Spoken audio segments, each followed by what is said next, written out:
د ګران هیواد افغانستان د آبادۍ خبر د بګرامیو له تبن سرک د بنسټیزو برخو د جوړولو چارې پرمختګ د پاس ویډیو هم تر اخره پورې در سره وګورئ.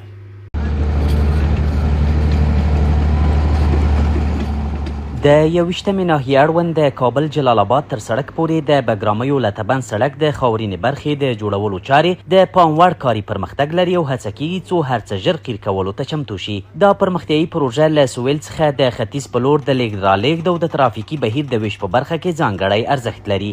د کابل ښاروالۍ د برنامو پروژو د تنظیم ریاست د معلوماتو له مخې دا سړک 3300 متره اوږدوالی او 60 متره سور لري چې په اوږدو کې د یوه لوی کانال، 4 پلچکونو او د څه باندې 7000 متره مکعب په اندازه استنادي دیوالونو جوړول هم په پام کې نیول شوي دي. 3300 متره اوږدوالی لري، 80 متره عرض لري، 4 غټ پلچکونه لري او ویالې لري.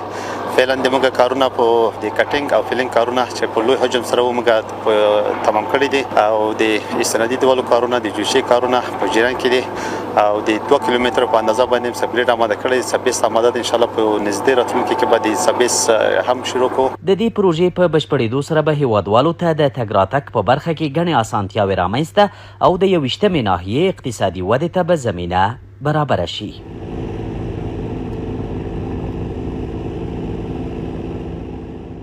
دا سړک چې زښته ډېر مشکلاتونه مخکې جوړول، خلک به نشل په خټو مټې هر څه سړک تنګ و. اوس ډېر خوشحاله یاستو چې ښاروالي دا کارونه عملي کوي. کابل کې د ښاروالۍ کارونه د ستایلو وړ دي.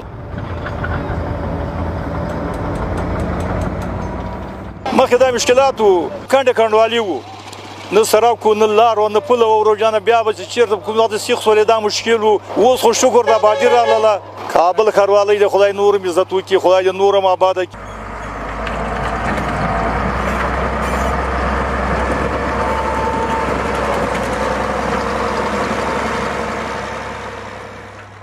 مخکې سړک خراب و، موټر نه تلل. وایي چې موږ موټر ژوبلېږي که نه، پښتو به خلک سره تلل، موټرسایکلونو مریضون سره وړل، ډېر هغه و تکلیفونه و. سړک را ډېر اسانتیاوې راځي. مریض به ښه په موندو وړي او چې مخکې په 20 منټو کې تللی، اوس به په 15 منټو کې هغه ته هدف ته ځان رسوي.